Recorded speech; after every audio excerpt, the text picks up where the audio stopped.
Hello everybody, this is Ryan over at Carb Regenerator. Welcome back to my channel. Today I wanted to revisit a video that I made. Actually, I wanted to say last year, but it was actually earlier this year, about the rice diet. I think the title said, was it worth it or something like that. I want to make like the 5 things that I have noticed, the 5 tips that I have, you know, how to cook the rice, the original rice diet, the modified, just different things. So here we go. So the first thing I wanted to cover is the original rice diet. And I did a video about that, so I'm not going to go too in-depth about it. I'll post the original video up here, wherever the card goes. The original diet really should be done under a clinical setting because the sodium in the diet, I think, is like 100 milligrams a day or something like that, which is dangerously low. So the original diet, and if you're obese, they would put you on like 400 to 800 calories a day, which is absolutely insane to me, knowing what I know. And I guess the information wasn't available back then. I have no idea. And exercise was also a part of it. So I can't imagine exercising on 400 to 800 calories a day and 100 milligrams of salt. And that's why it was done under clinical setting. I don't really promote that version of it at all because it can be very dangerous to take that on yourself. Now, I know the reason he started doing the weight loss version of this, because he originally just started the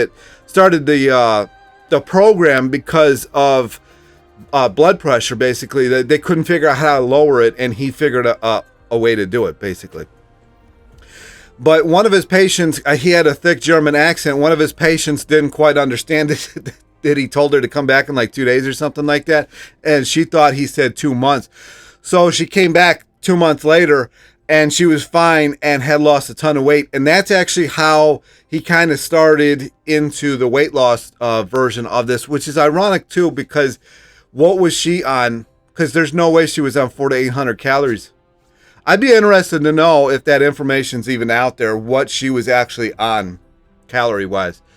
But we know that she was on, you know, less than 100 milligrams of salt a day, which is very hard to do. Very hard to do. The modified version of, I'm not going to, you know, that's about all I'm going to say about the original. Go watch the video that I did about it. There's a lot more involved in that. So I don't want to repeat that video. The modified version of this is, you know, you can eat unlimited carbs. You kind of modify it with the McDougall, Durian Rider type approach where you really can eat however much you want because carbohydrates really just kind of get either peed out, stored in your muscles, or stored as glycogen in your liver. It's very hard for the body to turn it into fat. I know some keto, you know, I don't actually get as much as that as I used to, but keto warriors used to say, oh, you're just going to get fat from that. The diet is all sugar, really. And the more of this you eat, actually, the better your sleep is, the better you function, the more cognitive you are, the less brain fog. I guess it's the same thing. Your athletic performance goes up, your libido goes up, everything just goes up. Everything gets better when you have more sugar in your system. And on top of that, you start losing weight because you don't have the fat going in, because like McDougall says, the fat that you eat is the fat that you wear. So it's a win-win-win, but I don't know why Kempner really had such an issue with the extra calories. I don't quite understand where he's coming from. So the modified version of this is just eat as much rice, fruit juice, and sugar as you want. That's it. That is the diet right there. Now, the modified, in my mind, allows you to add if you want potatoes once in a while, or if you want pasta once in a while, or if you want other kinds of carbs once in a while. I'm not a huge proponent of beans, but some people like beans. I mean, I guess you could add beans once in a while. Refried beans aren't too bad, but you can add different things in my mind, right? As long as it meets the macros that the rice is, around that range, I would think that that's going to be sufficient. Now, I will say this, you know, the protein thing always comes up. The reason Kempner chose rice, and I was shocked by this, but I found that out in the video, is because it has the most perfect protein of the carb sources. I actually thought that was potatoes because everybody talks about, you know, how great potatoes protein, the nitrogen level of potatoes is, because actually the Kahn study that was done way back, I think it was either 1905 or 1925. It showed that the nitrogen level of potatoes was so sufficient that the 2 Olympic athletes could live on nothing but potatoes for like 6 months, and they didn't even want to come off after the study. So that's why he chose rice, and he said it was most palatable. I'm not a huge fan of brown rice. I think any grain or any seed in its shell should be taken out of the shell. It's kind of like eating an almond in its original shell. I mean, I don't know who's got teeth for that. And that's it. That's the modified version of it. And it has been so amazing for me this entire year. It's transformed me quite a bit. It's helped a lot of other people. And the reason I'm making this video is we're coming into the lose weight time of year. And I really wanted to get more rice diet stuff out there, because I think if you're going to do that time of year, this is the perfect diet for you. It's perfect. It's cheap. It's efficient. It'll do everything you need. You don't have to think about it. That goes into number 3. If you're going to do this diet, get a rice cooker. Get a good rice cooker. Get a good rice cooker. I always have one down in the description down below. It's the one I use. My last rice cooker lasted me 25 some years. And when I bought it from the woman, it came from Japan, matter of fact, and it was like old when I got it. And so they're an investment in yourself. If you ever go into a Chinese or a Japanese or a Thai place, when you get the rice, it's actually kind of hard still. And the reason for that is when you put sauce on rice, it starts absorbing that, but at the harder the rice, the less likely it's going to do that. So you really want to have a cooker. I mean, go to any Asian store, any Chinese store, you see there are these huge rice cookers with this huge pot on it. I mean, every single place you go, they don't cook this stuff themselves. They put water in a basin basically, and then they just cook it and they have it there. So get a rice cooker if you're going to do this diet seriously. So if you're like planning on doing this in January, make sure you have your rice cooker now. Get used to using it. I'm actually going to talk about a little bit how to cook the rice in a couple seconds here. All right, and I'm also actually right now I'm going to show, I did a what I eat in a day video a long time ago. Well, not a long time ago, like a month ago. And I showed how I clean the rice. So I'm actually going to show that right now. You'll see that I just put it in the sink. I just rinse it off. I keep doing that until the water gets clear, and then I fill it with filtered water. I put it in a rice cooker, and I either set the timer or I just cook it then. Most of the time I set the timer. The timer's a lifesaver, especially if you want rice in the morning. That way it gives you a really good, like, you just wake up and eat it, right? You don't have to think about it. You don't have to try to cook rice in the morning when you're kind of blurry-eyed or whatever. You can just wake up, the rice is already cooked, and you're starting with your day. But that does lead me to what rice. This might actually be more than five topics, but number 4 is what rice do you want to actually pick? There's different kinds of rice. There's sweet rice, which if you don't have a rice cooker, I honestly don't know how you would cook it. Sweet rice is about as sticky as you're going to get. It really is. It's a steamed rice. It's good for certain things. I would try it out if you have a rice cooker. See if you actually like it. Don't buy a ton of it in the beginning because it's a lot different than regular white rice. It's a lot different. I can't even emphasize. It's like a different creature or something like that. The other thing you're going to have to think is like long grain, medium grain, short grain. Which one do you want?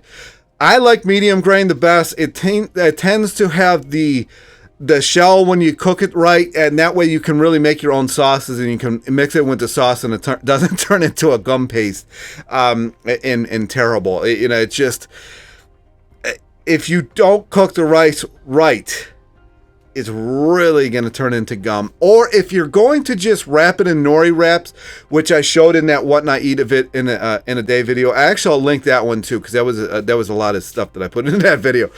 If you're just going to wrap it in the nori rolls like I do sometimes, it really doesn't matter. You can actually make it softer. It actually kind of tastes a little better. But if you're going to be making a sauce for it, definitely make a harder rice. And there's actually a setting for that on the rice cooker. That's it. I mean, basmati, if you're going to be adding it into curries and stuff that if you like an Indian cuisine, then basmati's fine. I'm not a huge fan of basmati, but that's just personal taste. If you like it, go for it. The next thing I wanted to talk about, I guess, is number 5, is how much of the rice, how much of the fruit do I actually do? Most of the diet for me actually is fruit. And then I do rice at night. So it's basically raw to rice. If you wanted to do, if your funds didn't allow you to do that, if you wanted to do rice the entire day, you can go for that. Or just add canned fruit, like maybe start your day off with canned fruit in the morning, if the budget allows, or just do rice the entire day. But I would not stick to that 100 milligrams of salt. Now, I wouldn't also aim for like 20,000 milligrams of salt either. I would just do something that's comfortable. I know the rice diet recommends like 600 milligrams a day for those that aren't in a clinical setting. That's fairly achievable, but if you're going to be using soy sauce or something like that, that is actually going to take you over after 1 tablespoon. So really, you're going to have to water it down or something, or just not use that kind of stuff. Maybe just use sweet sauces or just sugar or something like that. And this is really up to you. How do you want to approach this is really up to you and really up to your budget. I personally just use bananas. I bought a bunch of persimmons the other day. I think I did a post about that on my Instagram. If you don't follow my Instagram, it's posted down below. And that is like the most expensive that I like to go. It was like $3.99 a pound, which is actually kind of up there, but they were organic. I was like, oh my God, I can't believe I found organic. It's so hard to do. So there's that. It's just do what you want to do with this, but bananas, dates are going to be your staple, and rice. Bananas, dates, and rice is going to be the 100% of staples. Now, if you find a good deal on potatoes, or if you find a good deal on pasta, buy that stuff. You can add it in, but definitely have the base of everything you eat every day: rice and fruit. And then obviously add in sugar to the smoothies and sugar into the rice. However you want to do that. Make a sauce. Like I make a really good sour and sweet sauce, and it's a lot of sugar and then it's just lemon, and it's really good. And that's it for the rice portion and the eating portion. Make it however you want to. There's really no set rules on it. He also included fruit juice, but I think it was mostly grapefruit juice. I think from what I've found, that part of it is really hard to find any information on. The last thing I wanted to talk about, I guess is going to be a bonus, is the exercise portion of this. He really had these people walking a lot. Now, you can, cycling is also a very good one, and I know he talked about that, or Dr. Neelan, one of the people that kind of carried the torch for him, talks about you can also do cycling. That was a very big proponent, and I think that it's very good to add that. Now, I'm not talking about trying to be an Olympic athlete here. I'm not trying to talk about killing yourself out there. Just go out there and exercise at a pace that kind of allows you to have like a conversation in between. So if you're walking, don't try to like walk as like race walk, or like walk as fast as you can. Just, I think 2 to 3 miles an hour, I think, is what they suggest. If you're riding and if you got a power meter, like maybe 150 watts, well, that for me, you're gonna really have to test that out for you. But whatever watts is easy for you to kind of maintain, but actually get your breath going, your heart rate going. If your heart rate isn't going like up, then it's not worth doing. You're going to have to elevate your heart rate. That's the point of this. Now, you can't out-exercise a bad diet. This really isn't adding to the weight loss proportion of it. If you really look at the actual exercise, it really doesn't do a whole lot for weight loss. Your diet is going to be a lot of the weight loss. Sleep and diet and water is really where the weight loss is going to happen. But the exercise does allow you to do other things. I'm actually going to do a video about just how much exercise actually does for us, because we're actually not supposed to be sedentary all day. It's just not good for you at all. So, getting out there at least 60 minutes a day, doing some kind of exercise. I know some of his patients were walking up to 15 miles a day.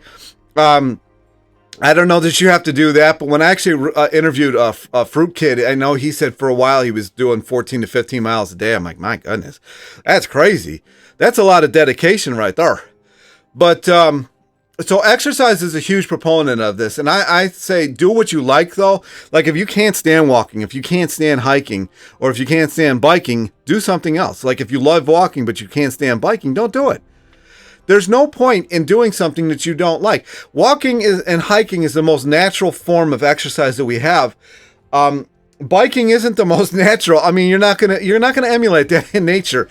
So you really have to do what you like to do, or kayaking, like kayaking, whatever you like to choose. I'm not going to name all of them here, but any kind of cardiovascular activity to get your heart rate up, but not, overwhelmingly up, is what you should choose. And something that you can do maybe with friends or whatever, a special, your loved ones or whatever. That is the best one to do. And don't try to be an athlete, like an Olympic athlete. Just enjoy it and add it as in part of the regimen. So that's it. Have I enjoyed doing the rice diet? Yeah, I think it's worth doing. I think anybody who does it will benefit from it. It does not really get that boring because you can change up the fruit. You can change up the sauces that you use. You can change up the rices that you use. You can change up, there's so many things that you can still change within the diet. And you can add in, like for me, like for example, tonight I'm probably going to do potatoes. I got a bunch of creamer potatoes. They were really cheap. And I'm just going to probably make a huge thing of potatoes, like McDougal style. But then tomorrow I'll just get back on the rice again. So it's really up to you, however you want to play around with this. Have fun with it, but make sure that like 80% of your day or of your like month or week or whatever is the rice diet, and then you can add in potatoes or rye pasta, maybe even 90%. But make sure you don't go too far off, because then the idea of this is to have a very steady amount of calories that your body understands, and that way it can start actually losing the weight and losing the inflammation and start healing, and actually know that you're not starving it anymore. And that is the main point of why we actually do it. The point of why Kempner did it was, malignant hypertension and different things like that. And if you have that sort of thing, then, go get checked and actually have that done, try to find somebody that actually clinical do the rice diet for you. But that is, in a nutshell, my thoughts. Comments, questions down below. Like, subscribe, and I'll talk to you in the next video. Oh, and share the video.